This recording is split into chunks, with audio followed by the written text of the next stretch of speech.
Good afternoon, comrade subscribers. So I thought I could whip this out yesterday. Unfortunately, I don't have any 40-pin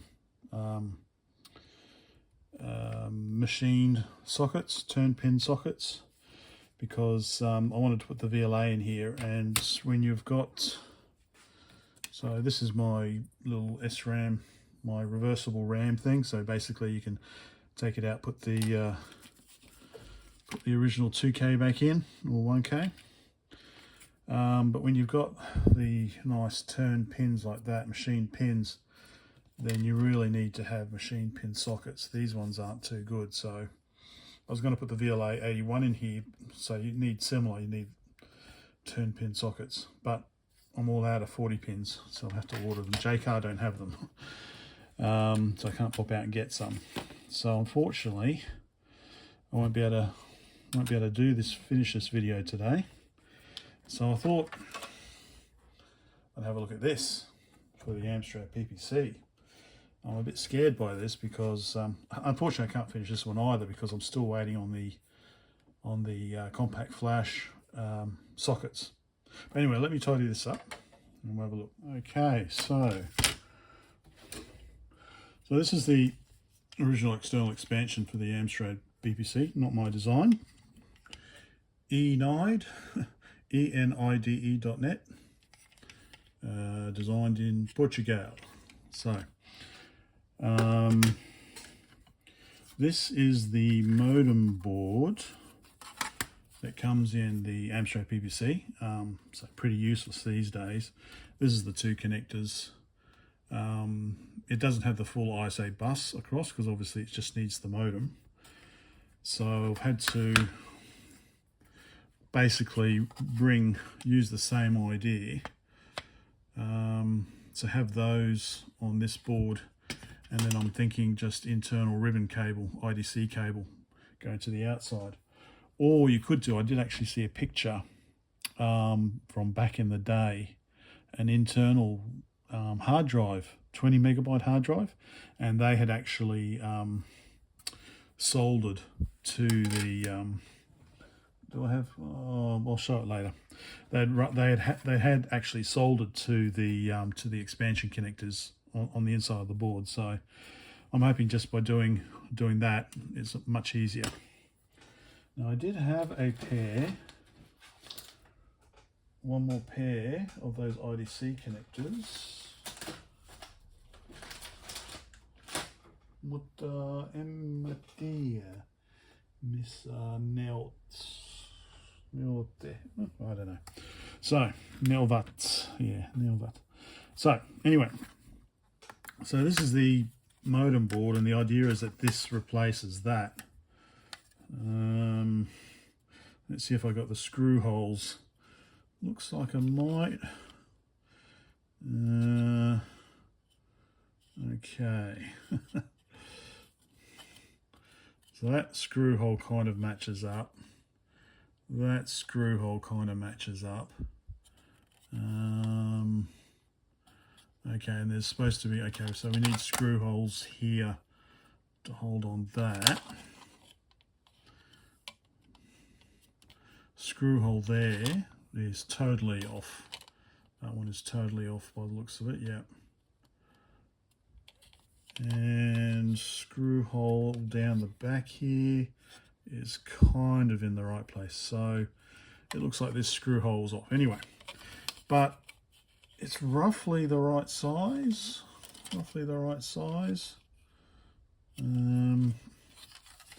Yeah, so this is the design. It's basically just reproducing, where is it? Do I have it handy? I do not. Compact Flash Lite. Well, all the details are in the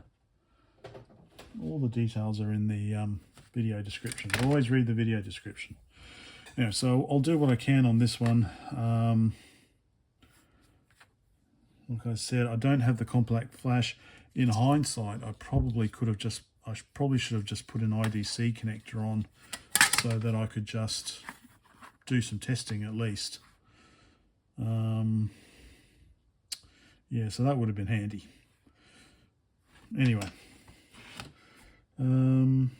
yeah, I'll solder up what I can. I don't know if I've got this switch thing. Is this switch thing really necessary? I don't know. Most of them are actually connected. But, oh no, yeah. Anyway, sockets, and I'll see how we go.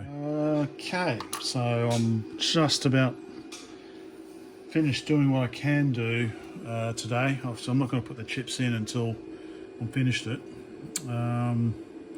Not sure about the dip switches, because once this is in the machine you're not going to fiddle around with it, so I'm thinking maybe get rid of the dip switches, just have some headers or something that you just put a strapping on instead.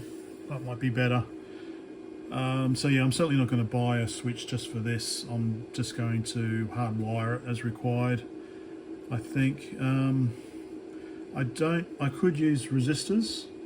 I don't have a 10k resistor network this long. I could just use normal 10k resistors, but let's see. Yeah, and like I said, I'm just waiting for the compact flash interface. If I had thought ahead, then I could have added space for an IDC header here, and then just hook this in for testing, rather than have everything going to here.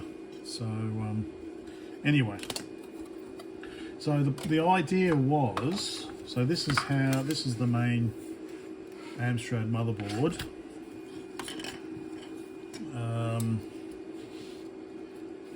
That has we've got the 8080, oh, we've got the it's actually a V30, I think, isn't it?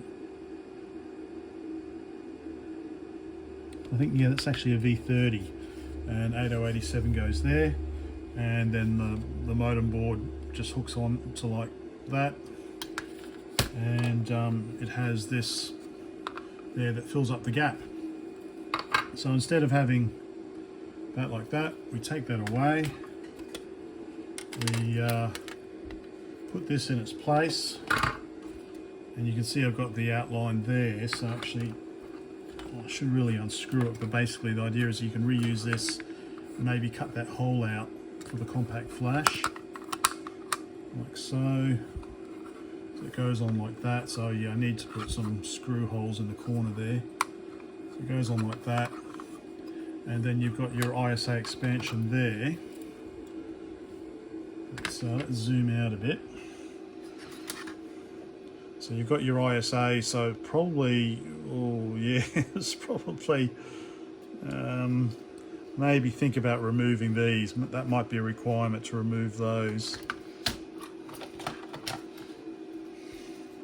How does this go in? So that goes in, it's pretty close actually, isn't it?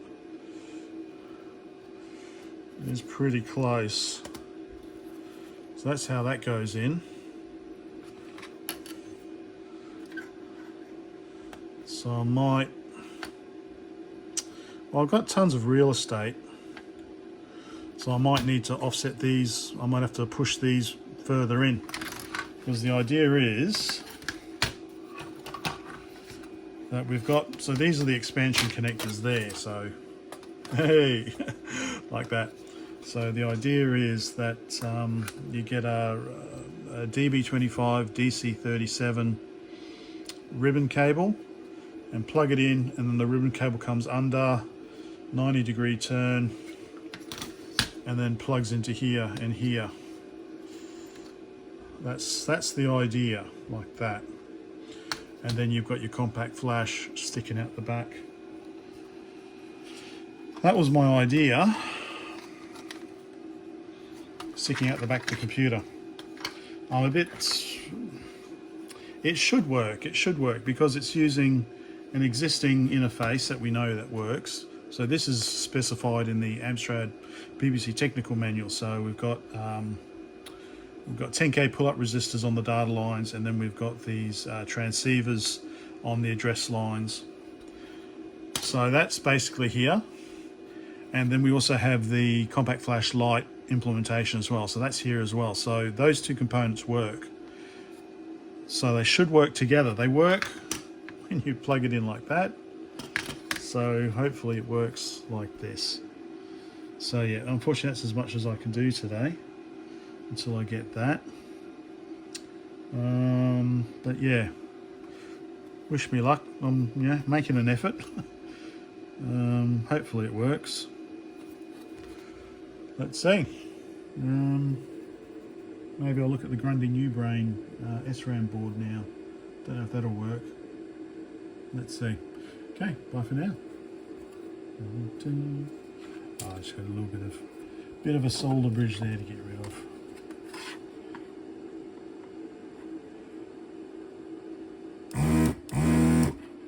That's better.